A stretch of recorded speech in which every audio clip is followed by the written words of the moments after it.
Atensyon mga Filipino senior citizen, kasali ba ang mga pensyonado sa makakuha ng 10,000 pesos cash incentives ng DSWD?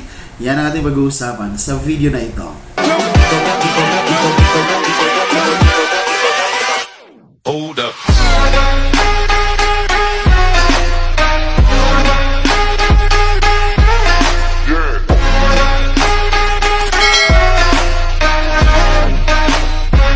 Hello mga ka-vlogs! Welcome dito sa aking YouTube channel. Magandang araw po sa lahat ng mga manonood. Saan po kayong dako sa mundo?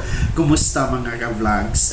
Isang katanungan po ang ating sasagutin sa episode na ito. Kung ang mga pensyonado ba ay kasama sa makakakuha ng 10,000 pesos cash incentives ng DSWD para sa mga senior citizen. Mamaya-maya atin yung pag-uusapan at sasagutin. Pero bago ang lahat, kung bago ka pa lang dito sa aking YouTube channel o di kaya hindi ka pa nakasubscribe, abay i-click nyo muna ang ating subscribe button na nasa baba. Huwag nyo kalimutan na pindutin ang notification bell. Ilagay nyo po sa all para naman updated ka sa lahat ng mga videos na i-upload ko. Isang katanungan po ang bibigyan natin ng linaw at kasagutan sa episode na ito, kung saan tinatanong niya po kung kasama ba ang mga pensyonado, no?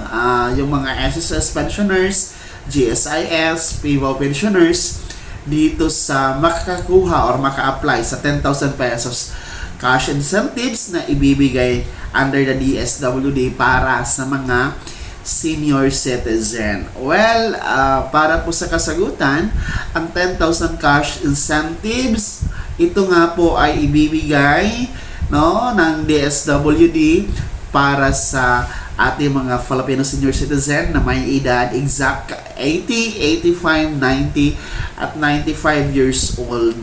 Ito nga pong 10,000 pesos na cash incentives, ito po yung amendment ng Expanded Centenarian Act of 2016, no? Kasi nagkaroon po ng amenda ng nasabing batas, no? Dahil hindi nga po lahat ng mga senior citizen ay nakakatungtong ng 100 years old, no? Hindi lahat nakakakuha ng Centenarian cash gift na 100,000 pesos. Dahil ayon sa isang pag-aaral, ang lifespan o haba ng buhay ng mga Filipino ay talagang hindi po aabot. Minsan lang talaga, no? Aabot sa 100 years old. Dahil na siguro sa ating lifestyle, no? And of course, sa ating paligid na din po, no? Sa ating mga kinakain.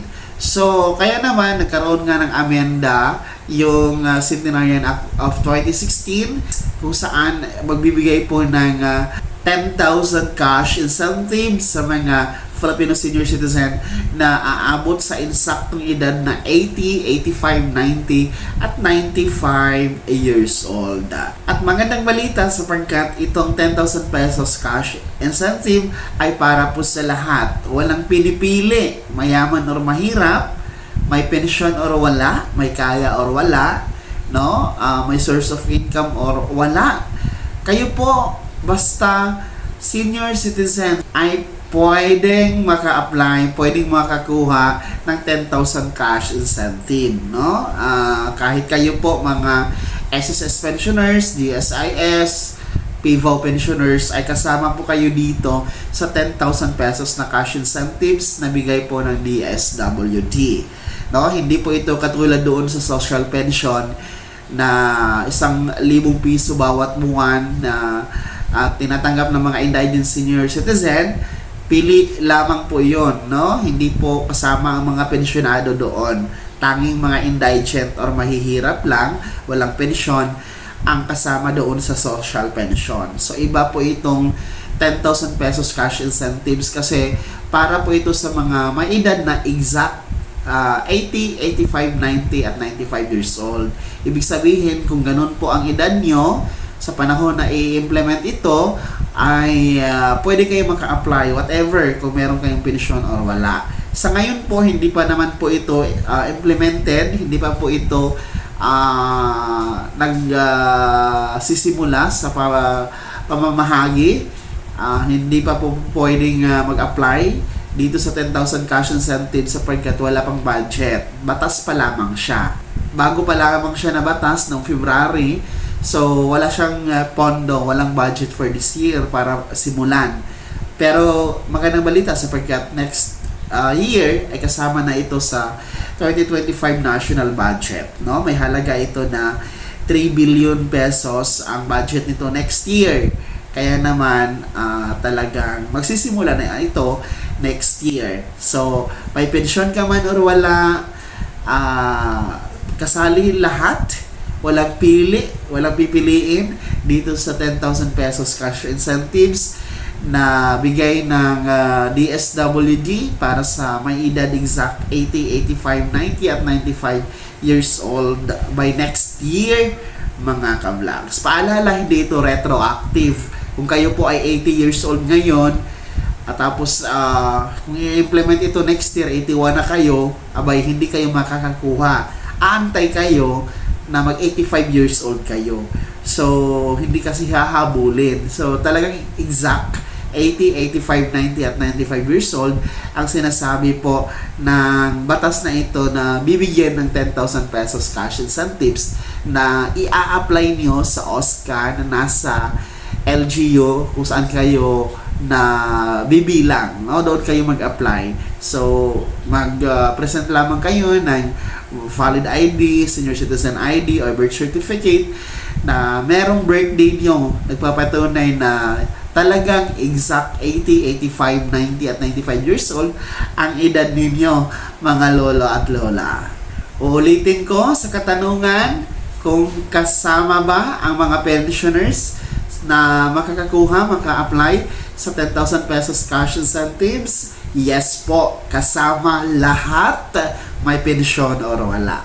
Sana'y naging malinaw at sana'y nabigay natin ang kasagutan, no? Tamang kasagutan sa nagtatanong dito sa episode na ito. Kayo din mga ka-vlogs, kung meron kayong mga katanungan, maaari niyo pong i-message sa aking official Facebook page na nasa screen nyo. O di kaya ay mag-komento kayo sa comment section na nasa baba. Pakilakip na din po ng inyong buong pangalan at kung taga saan kayo. Bago ko matapos sa video na to, kung gusto niyo mong sumuporta sa aking YouTube channel, maaari niyo pong i-click ang ating super thanks button na nasa baba. Sa mga gustong maging miyembro, pwede po. I-click niyo lamang ang ating join button. Maraming perks dyan mga ka-vlogs.